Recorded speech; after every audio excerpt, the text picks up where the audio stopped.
everyone. I hope you're all doing really well.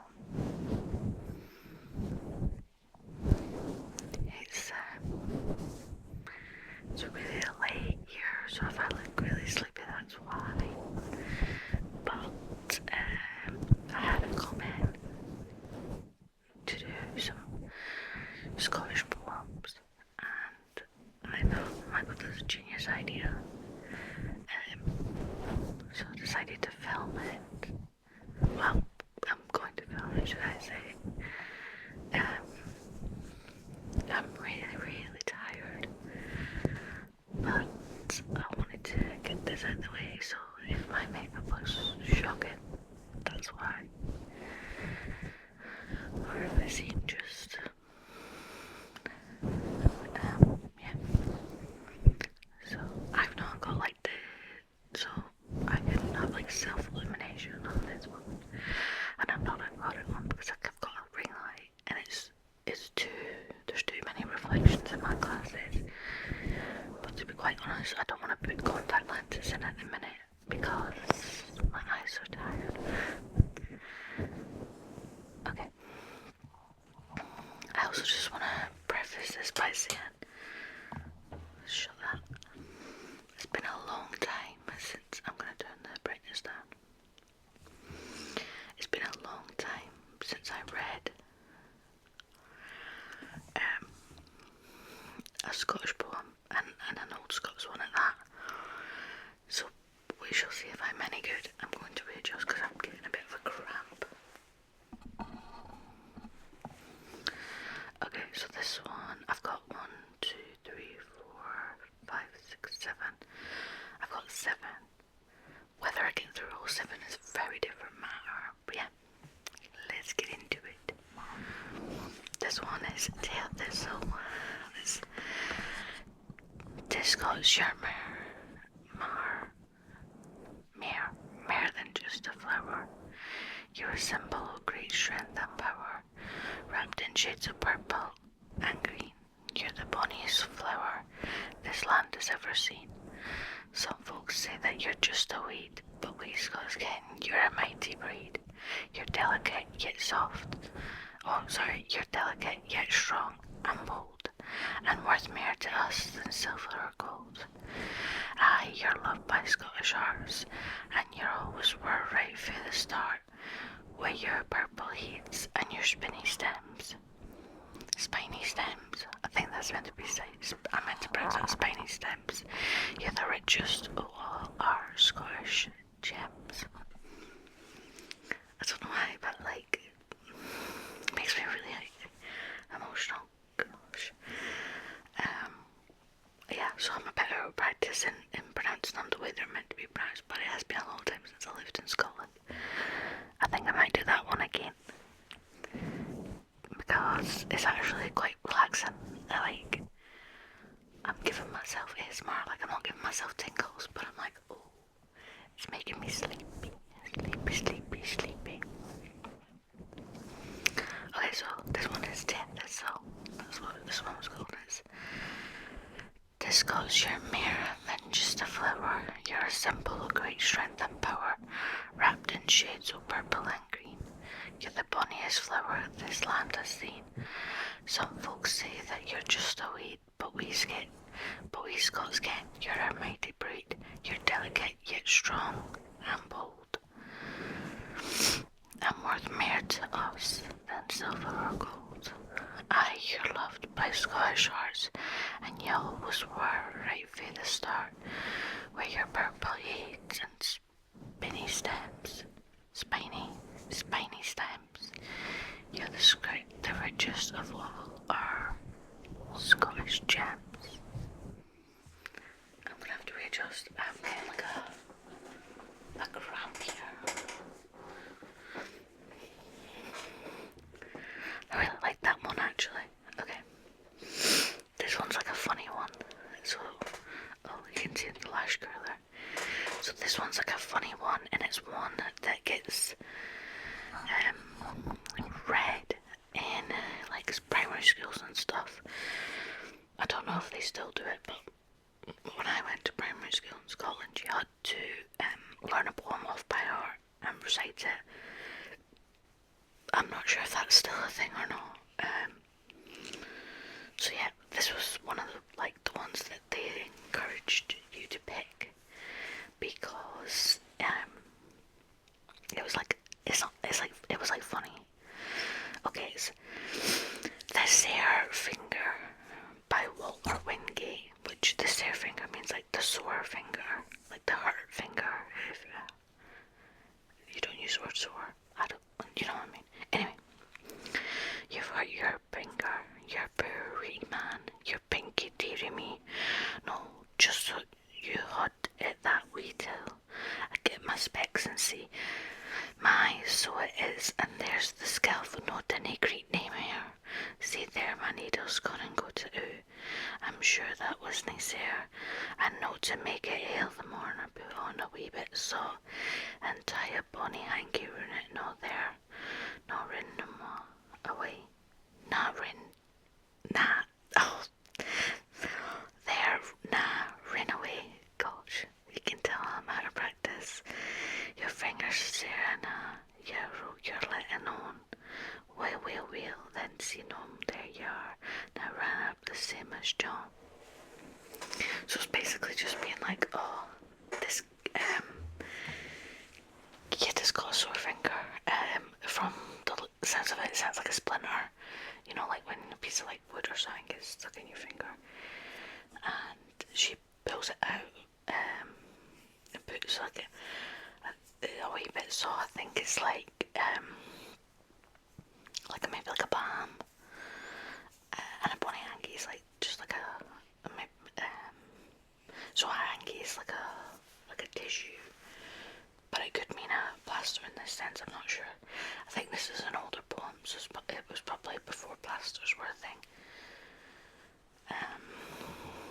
And then the last verse is basically another kid saying that he hurt his finger too for the attention.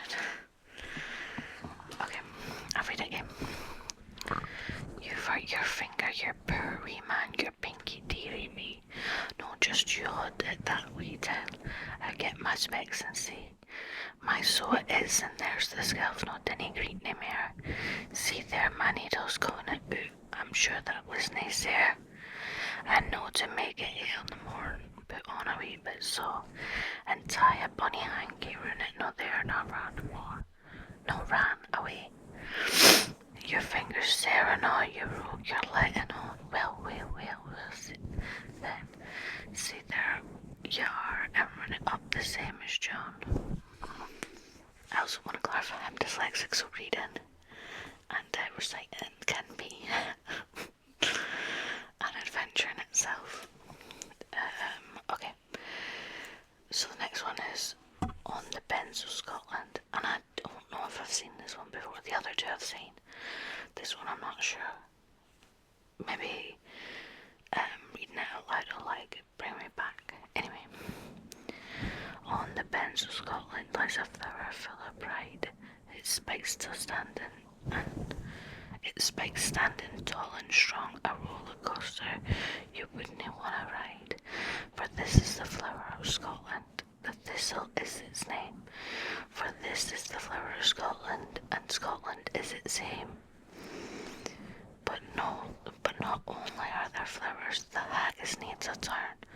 The meaty monster, a meal made famous by Rabbie Burns. For this is the food of Scotland, the haggis is its name. For this is the food of Scotland, and Scotland is its fame. But not only are there flowers and food, there's tartan that's on show. This checked. There's tartan that's on show. This checked material used for kilts is something you're sure to know. For this is the cloth of Scotland, and tartan is its name.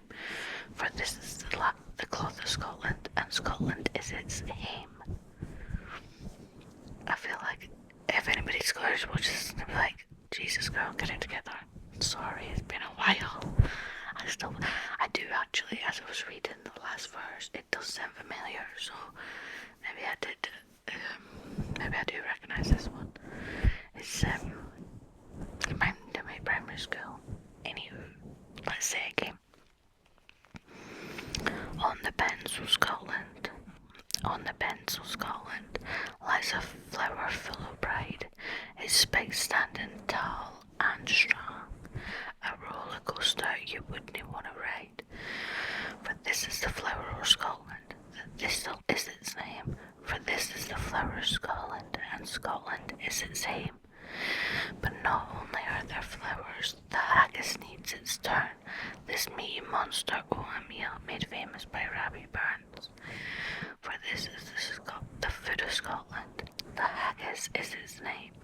For this is the food of Scotland, and Scotland is its aim. But not only are there flowers and food, there's tartan that's on show. This check material used for kilts is something you're sure to know. For this is the cloth of Scotland, and Scotland is its name. For this is the cloth of Scotland, and Scotland is its aim. I feel like these are just nice. See, there's one in here that's actually a Scottish toast, like that you would say when you have a drink. But I thought it was really cute, and it's like only short, so I thought I'd include it. A traditional Scottish toast is like the title. I couldn't see if there was like an actual name for it, or if it was just something somebody wrote. Well, that's all boys, but you know what I mean. May the best you've ever seen be the worst you'll ever see. May a moose leave your girdle, Girne, girdle, with a teardrop in its eye. May your eye keep pale and hearty till you're old enough today. May your eye be just as happy as we wish you to be. This one, I would say, is more in old Scots than the other ones, so this is taking me a bit. Anyway, may the best you've ever seen be the worst you'll ever see. May a mouse nae leave your girdle with a teardrop in its eye. Which actually says is his drop, not drop, in his E, which is it's just E, and then there's like a dot, like an apostrophe, and then E. May your eye keep a hearty till you're old enough today. May your eye just be as happy as you wish your eye to be. Still nice though.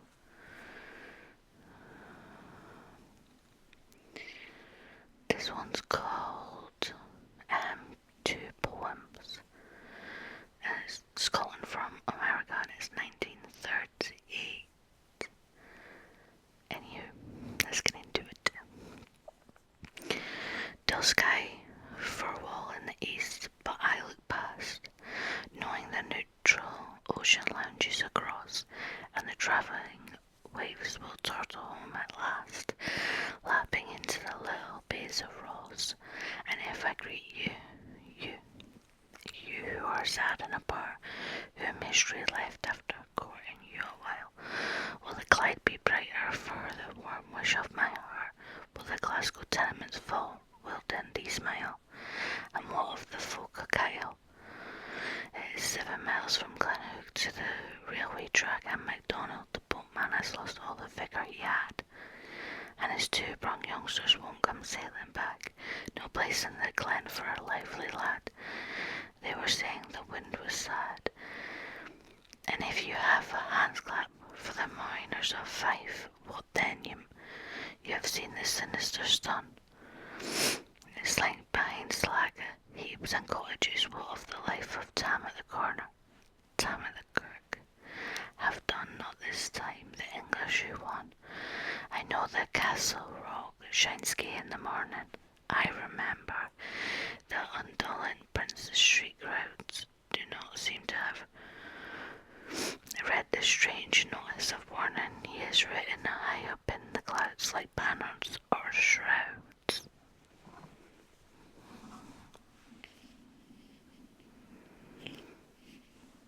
Okay, let's read that one again. Dull sky for wall in the east, but I look past, central ocean lounges across, and the travelling waves will totter home at last, lapping into the bays of Ross. And if I greet you, you who are sad and apart, whom history left after courting you a while, will the cloud be brighter for the warm wish of my heart? Will the Glasgow tenements fall? Will Dundee smile? And what of the folk at Kyle? It is 7 miles from Glenhook to the railway track, and MacDonald the boatman has lost all the vigour he had. And his 2 broad youngsters won't come sailing back. No place in the glen for a lively lad. They were saying the wind was sad. If you have a hand's clasp for the miners of Fife, what then? You have seen the sinister sun slink behind slag heaps and cottages. What of the life of Tam at the corner, Tam at the kirk? Have done not this time the English who won. I know that the castle rock shines gay in the morning. I remember the indolent princes. Street crowds do not seem to have read the strange notice of warning. Yes, written up high in the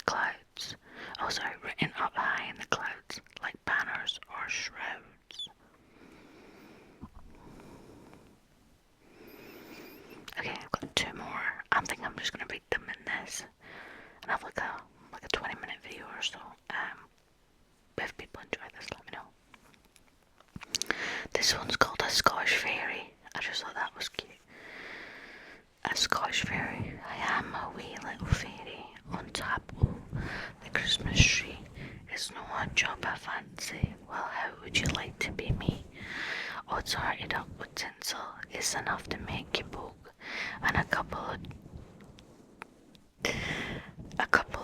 jaggy branches rammed up the back of your frock. And these wee lights souring me, I can't get my sleep. And yet there's the real life visit a big fat creep. On Christmas Day I'm stuck up here while you're wiring, and nobody says out. Hey, you up there, could you go a slug of gin? The Christmas tree's a bonny sight as the firelight softly flickers. But think of me, I'm stuck up here with needles in my knickers. That one's just like a wee funny one, but it's just funny. It's like, I don't know, you know what I mean? It's cute though. I am a wee little fairy on top of the Christmas tree. It's no a job I fancy, but how would you like to be me? Tied up with tinsel is enough to make you poke, and a couple of draggy branches rammed up the back of your frock. And these wee lights souring me, I can't get to sleep. And there's the yearly visit, Santa, you big fat creep. On Christmas Day I'm stuck up here while you're all ringing in. And nobody says, hey, you up there, could you go a slug of gin? This Christmas tree's a bonny sight as the firelight softly flickers. But think of me, I'm stuck up here with needles in my knickers. Okay. I should have put a warning on that last one, but oh well. I always say my content's not for kids, so if you get offended by that, apologies. This is the last one, and it's a longer one. It's not like a long poem, but it might take me a while because I'm trying to. That's my dog trying to get comfy because she's like, why are we not in bed? Anywho, it's Tam O'Shanter, which is Robert Burns or Robert Burns original poem. So in one of the poems earlier, it said Robert Burns. His real name is Robert Burns, but in Scotland, Robert always changes to Rabbie generally. And this is one of his poems. So yeah.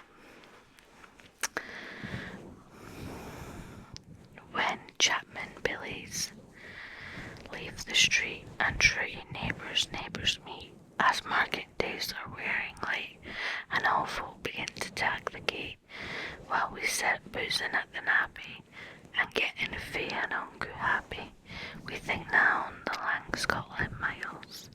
Oh, sorry, on the lang Scots miles, the Moses wars, slaps and styles that lie between us and our aim, where sits our sulky sullen dame, gathering her brews, like gathering storm, nursing her wrath to keep it warm.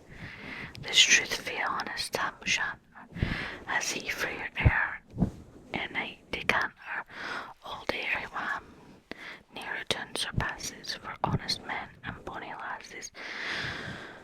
O Tam hasn't though, has been so wise, and to him they ain wife Kate's advice.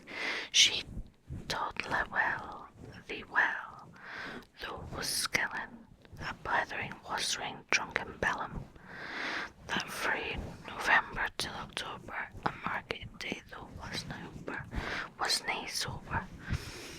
That ilka minder, will the miller, those satas long, as the wad seller, that every night was cad as shown, the smith in the gate, roaring full, that at the Lord's house, even on Sunday, thou drank with curtain gin till Monday. She prophesied that later soon thou would be found deep drinking in Doon, or catching with warlocks in the mark, by Alloway's old aunt Kirk. A gentle dames, it gives me great to think how many consultates, how many lengthened sage advices the husband free the wife despises, sorry. So this one, there's actually not an English version, but sorry, I think one of my eyelashes poking me in the eye. It's like a translate version into English. It's a simplified version. So I'm going to read that next because I think that would be quite good. So you can understand. When weary tradesmen leave the street and thirsty neighbours meet, as market days are wearing past and homeward folks are driving fast, while we sit happy feasting, drinking, with loosened tongues and eyes a blinking, we think not of the long Scots miles, the mozzies, wars, dykes and styles that lie between us and our home, where sits our sullen dame, are gathering her brows like a gathering storm, nursing her wrath to keep it warm. This truth found honest Tam O'Shanter, as he from air one night did canter. Old air where ne'er a town surpasses, for honest men and bonny lasses. O Tam hasn't thou, be shrewd and wise to take thy good wife Kate's advice, and faith she was not lame nor lazy to call you drunk and crank and crazy, that from November till October, one market day you never sober, and with the millers sit and drink as long as each had cash to clink, for every horse he put a shoe on that the smith and you got roaring junk on, that at the village inn on Sunday thou drank, with Kirkton Jean till Monday. She prophesied that later soon you would be found deep, drowned in the Doon, or caught by warlocks or by witches, where Alloway's old haunted churches, a gentle dames, it grieves me more, so how we your counsels do ignore, and many lengthened sage advices the husband from the wife despises. Yeah. So that was that. I found that really relaxing to because it was quite nostalgic as well. So I hope you guys enjoyed that too.